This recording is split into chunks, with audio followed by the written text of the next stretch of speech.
the #1 team in the country, hit the road. The Reavers throwing it around in the cold of North Dakota. 7th-ranked St. Albert goes to work against the Wolverines.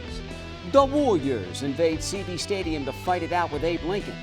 Lewis Central introduces Glenwood to its new field turf. The IDub soccer team send Indian back to the hills. Killer volleyball from AL. The Bluffs Sports Zone starts right now.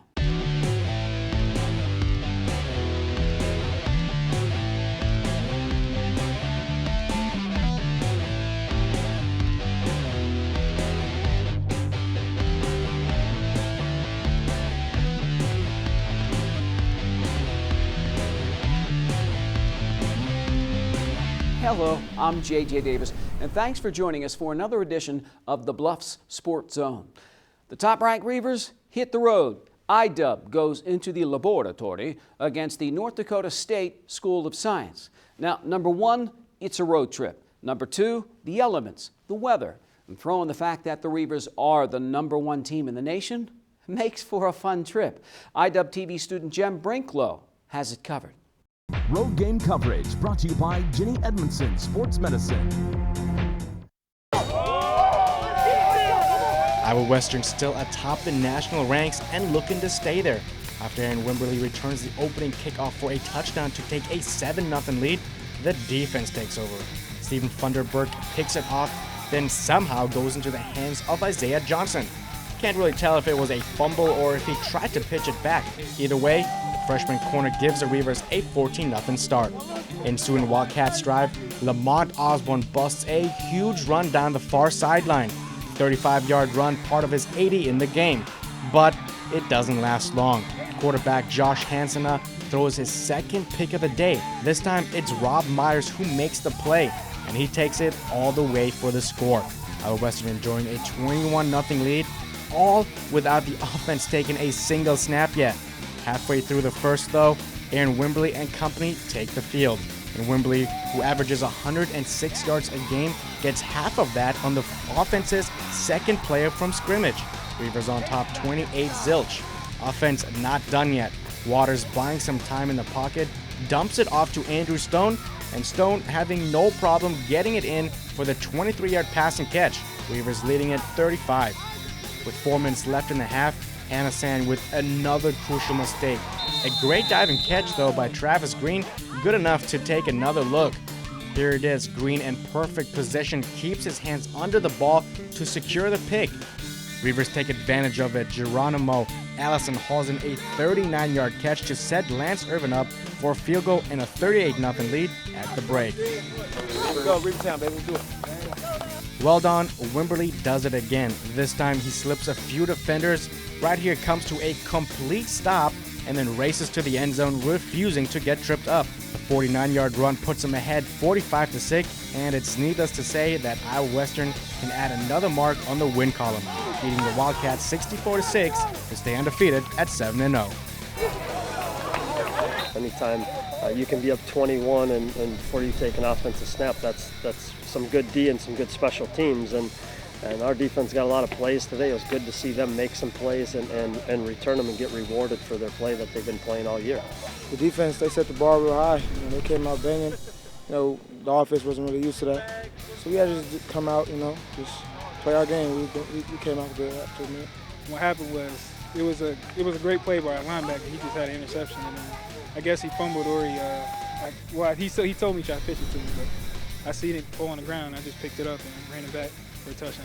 Well, we're going to take one game at a time. Kind of sounds cliche, but we're going to take one game at a time, and try and go 1-0 each week. But, if we come to play each day and play the way we're capable of doing it, we should be sitting pretty good.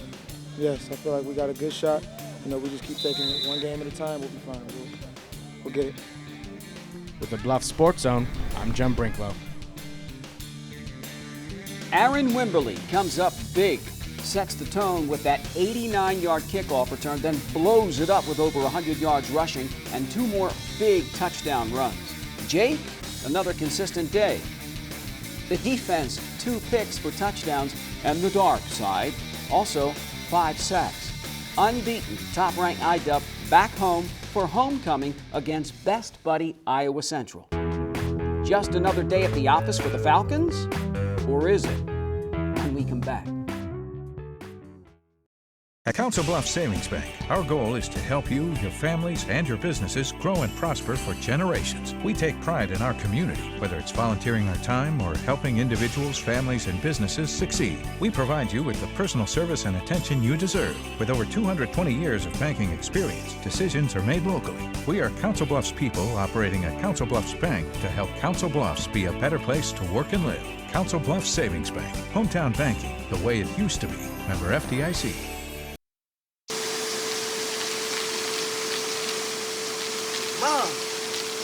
Mom! What? You can't find Ichabod. What?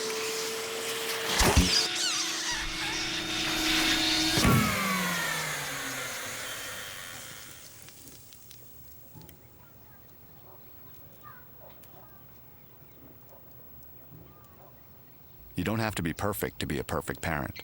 There are thousands of teens in foster care who would love to put up with you. This portion of the Bluff Sports Zone brought to you by the St. Albert Alumni Association.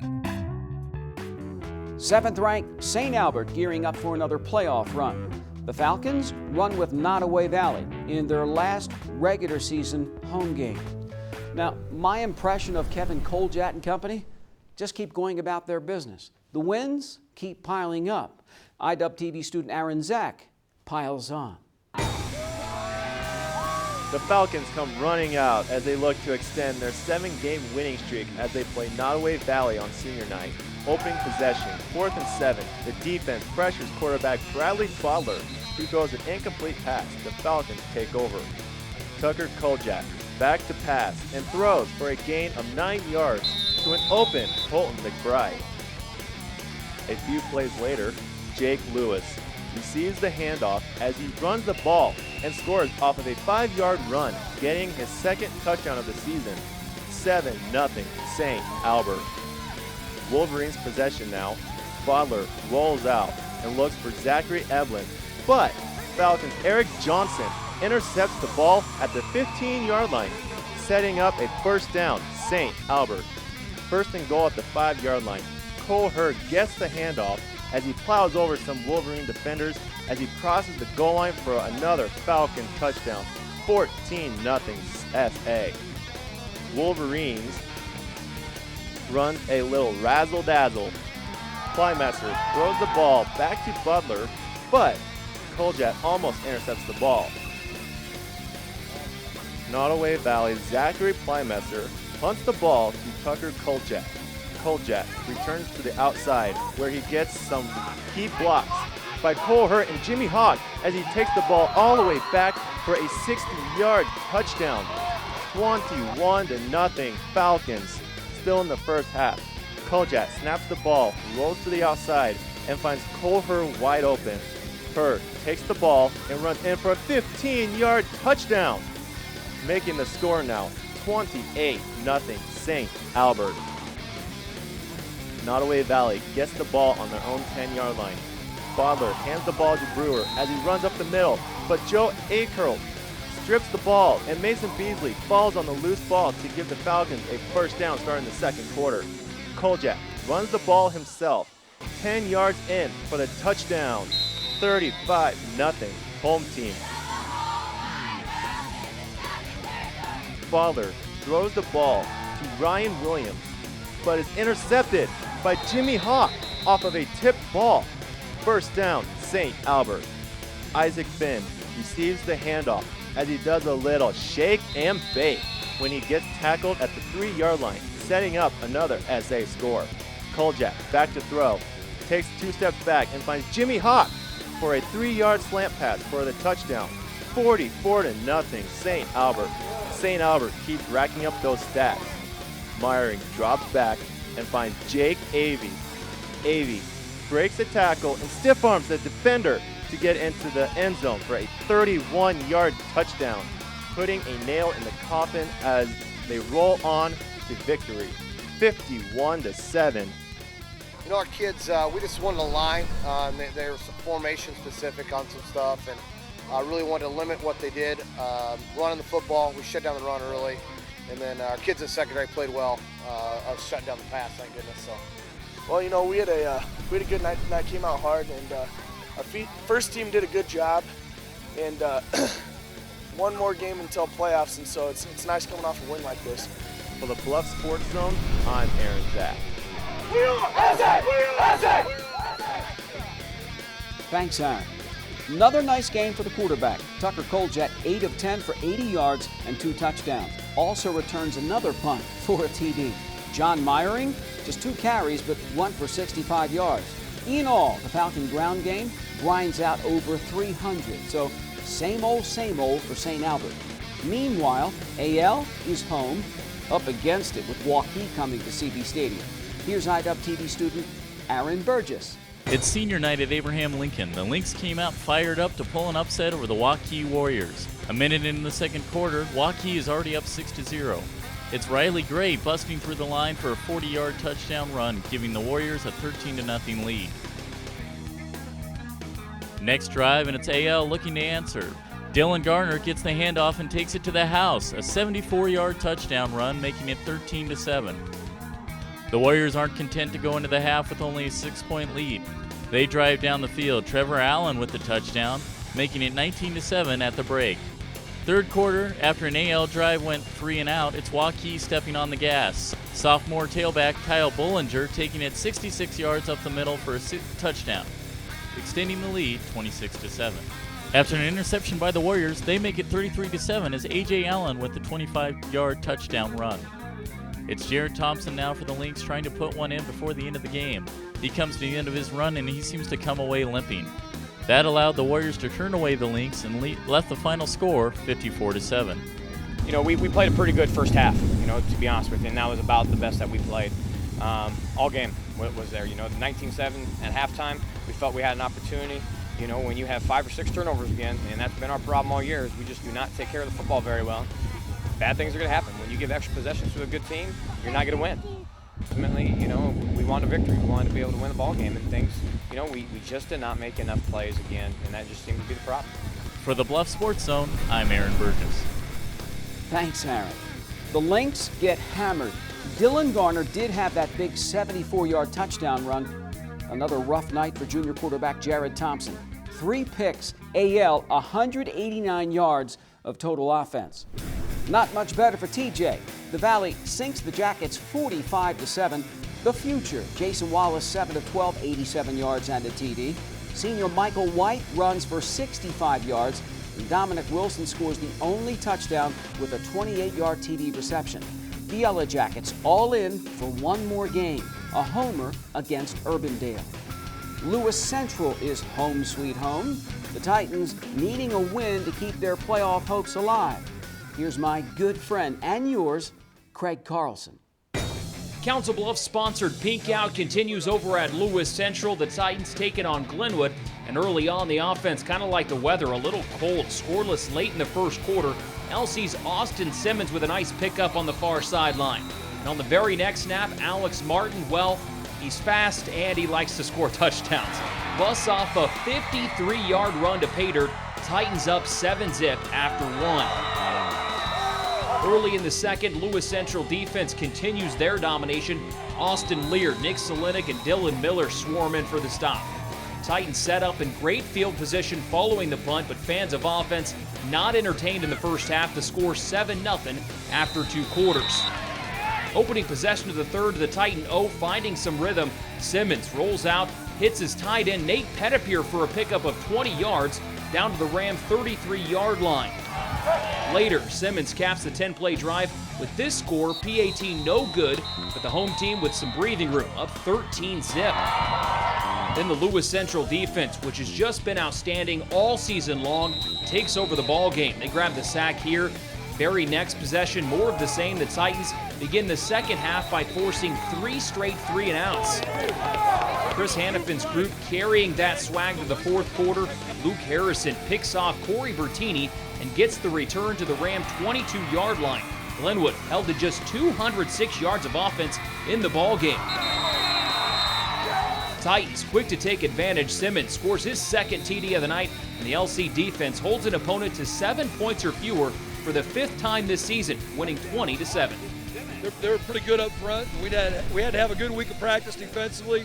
I thought we did that. We were very focused all week, came out tonight, did a great job executing our game plan. Our kids just sucked it up and played hard tonight, and that's what we've been missing. But we got it back a little bit tonight. We got one more week to go, and we got to do this again. Defensively, everybody stepped up and everybody played their gaps. We knew the big thing this week. We had a tough runner at fullback and a lot of stuff going on up front. And we just prepared all week to do our gap and do our assignment. We knew that if we would do that, then our defensive effort would be great. Our line did a great job tonight on the running game. Passing is always, it's there when it is, but running was good for us tonight. Bottom line was just win, and that's all we cared about. We wanted to get the 13 points, and the fact of the matter is, we did it, and that's all that mattered to us. It's just been a grind. The season's been a grind. It's been a tough schedule, just an unbelievably tough district week in and week out, and kids are getting tired. Other teams are getting tired, and it's taking a toll mentally and physically. And we won. That's all that matters. The win secures LC a playoff berth for the second time in 3 seasons. For the Bluffs Sports Zone, I'm Craig Carlson. Thanks, Craig. Tight game. Alex Martin comes up big, well over 100 yards, and that big first-half touchdown run. Austin Simmons can only get better. The veteran LC defense, solid, held Glenwood to under 100 yards on the ground. Luke Harrison, big fourth-quarter pick. With Atlantic losing now, the Titans lock up a playoff spot in Division I. Lewis Central will finish up its regular season with a very tough one on the road, but if the Titans pull it off, LC locks up a higher seeding and avoids a first-round showdown with Sioux City Heelan. Another tough one for the Eagles. Heartland Christian loses 78-20 at West Harrison. Steve Horan, touchdown pass, but 3 picks. Devin Capera continues his solid season, catches a dozen balls for over 150 yards and a touchdown. Mr. Christian Marshall averages 14 yards per carry and scored 6. The Eagles now 0-9 in their first year of varsity football, 1 game left in hopes of cracking the win column, and it's at home. Keeping it outdoors, the 4th-ranked soccer teams in the nation continue to make a run on wins. After the break. No team covers Southwest Iowa sports like the team at Jenny Edmondson Sports Medicine. For nearly 25 years, Jenny Ed Sports Med certified athletic trainers have cared for thousands of area athletes and their schools. And our partnering physicians at Nebraska Orthopedics help ensure you're taken care of from diagnosis through rehab. If you need to be seen now, come by our Saturday morning walk-in clinic. It's open all fall from 8 to 9:30 a.m. Jenny Edmondson Sports Medicine. What does the world need?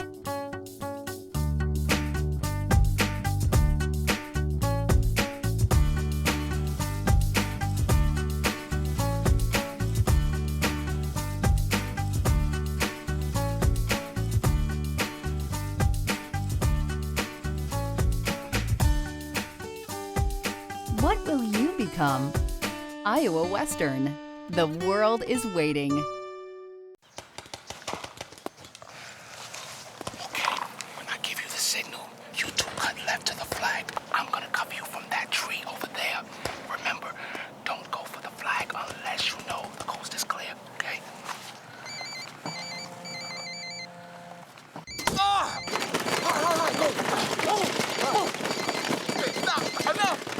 You don't have to be perfect to be a perfect parent, because kids in foster care don't need perfection.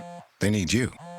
This portion of the Bluffs Sports Zone brought to you by Cutler O'Neill, Meyer Woodring, family-owned funeral home, serving Council Bluffs in Southwest Iowa for over 100 years. You know, I've covered some blowouts before in soccer. Now, that being said, I don't think I've ever seen scores like the ones the IW soccer teams put up. That's right, but I've always wondered, what do you get out of laughers? Blowouts. But then again, the Reavers make no apologies for racking up big numbers. They're simply that good. Case in point, Tuesday, October 9th. The keeper for Indian Hills, in for a long day. First half, Ruby Reyna sends it in. Courtney Acosta flashes across with the right foot, and it's 7-0 IW. The freshman, in all, took 3 shots on goal. Minutes later, centers it, and guess who uses her head? Acosta, her second of 3, 8-0 at the half. It's cold. Indira Illich, hot, scored an amazing 7 goals. Here with the header, 11-0, and the rout continues. The Reavers, 33 shots on goal. With the passing here, nice. And the finish, IDUB wiped out Indian Hills 17-0. Our team average shot percentage was like 23.5 going into the game, and we wanted to make sure that we hit the 30 mark, and we did it, and that was huge. It's huge for us. Is this club where you expected it to be at this point in the season? This team has yet to peak. So, and I see that as a great thing, simply because, you know, it's all about timing. It's all about making sure that we are playing the best soccer at the most important time. So the 4th-ranked Reavers roll to their 7th straight win. IDUB runs its record to an impressive 12-1-1.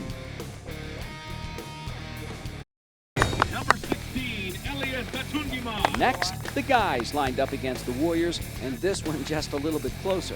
IDUB with the pressure from the get-go. Greg Timmer makes the run to Marcelo Northand. The Reavers can't finish. The home team, 9 shots on goal, also had 6 corner kicks. The visitors clear it here. 9 minutes into the half, Pedro Viana Augusto once, twice. IDUB grabs a quick 1-0 lead. The Hill tied it 6 minutes later. Then in the 24th minute, Elias Hantunkiman comes around and just blasts it right through. 2-1 Reavers. And they went on to wax the Warriors 3-1. The whole season I've been really just preaching that we're a young team and that we need to mature and really get ourselves there. I think we're still in that process of maturing.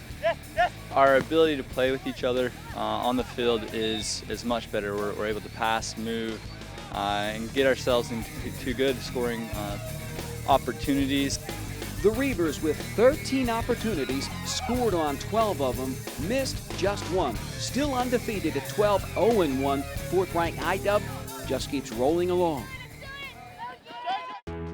Both the men and women won again at Scott CC by a combined score of 26-0. Like I said, they're that good. Next to some high school volleyball. The end of the regular season is near. Serve it up with the Lynx on the other side.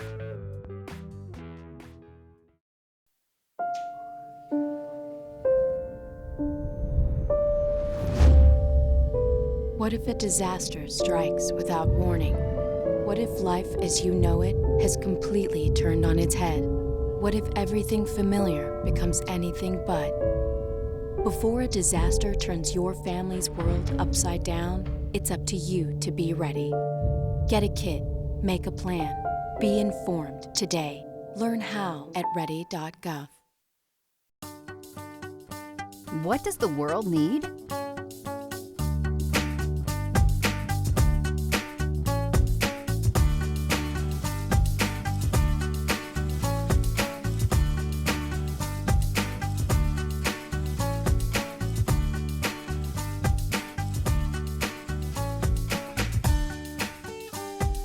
What will you become? Iowa Western. The world is waiting. It's not how you start, but how you finish. And the AL volleyball team knows all about it. Head coach Yvonne Carson and the Lynx gearing up for the tournament. Now, this time of year, everything should be fixed. I mean, rotations should be set. And of course, it's always nice to go into postseason play on a win streak. Here's IDUB TV student Ross Coley. Thanks, JJ. Senior night at AL on Thursday. Lynx hosting Shenandoah. First set tied up. Last home game for Olivia Licensure, and she bangs one home.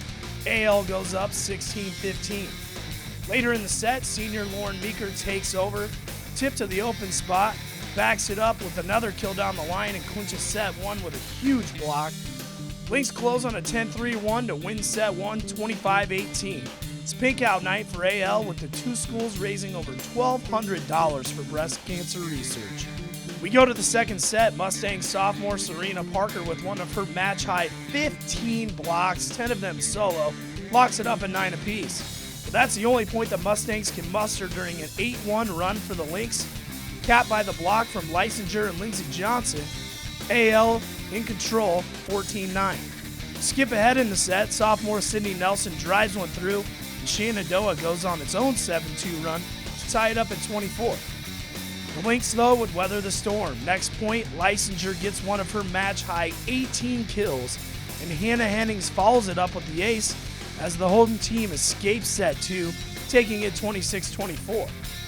Shenandoah came to play determined to make it a match. Tight set 3, knotted up at 18 apiece, and Parker, the sophomore with a bright future, gets one of her team-high 14 kills, starting a 7-3 run for the Mustangs. Nielsen puts on the exclamation point. Shenandoah takes set 3, 25-21. On to set 4. Lynx coach Yvonne Carson, trying to get her team back on track. Dipsy-doo from Lauren Colpitts finds a spot. AL trails by 2. The Mustangs, however, would trade punches with the home team. Guess who? It's Parker again, one-handed this time, as Shenandoah keeps the 2-point cushion at 18-16. The momentum stays with the Mustangs. Brianna Alley finds the opening. The visitors finish with a 9-1 barrage, taking game 4, 25-17. The Lynx, seemingly in control the first 2 sets, suddenly feel this one slipping away on this wild roller coaster ride as we head to the 5th and deciding set. The home team on senior night refusing to give in. Leisinger gets the tip through the block. AL takes a 6-5 lead. Meeker again with one of her 14 kills starts a 9-1 run, including this kill by sophomore Colpitts. The Lynx handle adversity in this barn burner as they take set 5, 15-6, and the match 3-2. We just knew that we had the first 2 games and we kind of just took it easy the next 2, and we knew that the 3rd one was our game. We just had to come out and play like we know how to play. At the beginning of the year, we weren't as strong in the beginning of the games, but we're starting to start out strong and push throughout the whole entire time. This team doesn't like to lose, and they know when they're the better team. And I think they knew that they were the better team tonight, and they wanted to show that, and they just brought it that final game. Shenandoah falls at 13-16, while AL improves to 24-14 on the year. Next up for the Lynx, TJ Monday night in the first round of the regional playoffs. For the Bluffs Sports Zone, I'm Ross Coley. Thanks, Ross. Now to the Reaver headlines. Rack up 5 more wins for the IDUB volleyball team. Just call them the Road Warriors. The 4th-ranked Reavers sweep Indian Hills Tuesday, October 9th. IDUB takes a trip to Florida, serves it up with 4 top 20 teams. The Reavers humble number 14 Hillsboro 25-22, 19-17. Sarah Kemp and Zoraida Heredia combined for 21 kills. Then that same day, Friday, October 12th, Darren McBroom and the gang pound 19th-ranked Pensacola State 25-20, 18-18. Corey Eamon, 21 assists, and Diana Acevedo, 16 digs. Saturday the 13th, IDUB knocks off number 11 Miami-Dade. Kemp, 10 Ks. The Reavers then win the Tournament of Champions with a 4-set victory over the number 8 College of Central Florida. Heredia, 14 kills. IDUB, a stellar 34-2. Now, we haven't won 34 matches yet, but we'll get there. Just give it time. It's checkout time once again for us. So until next week, for the Bluffs Sports Zone, I'm J.J. Davis, and as always, I'll see you around.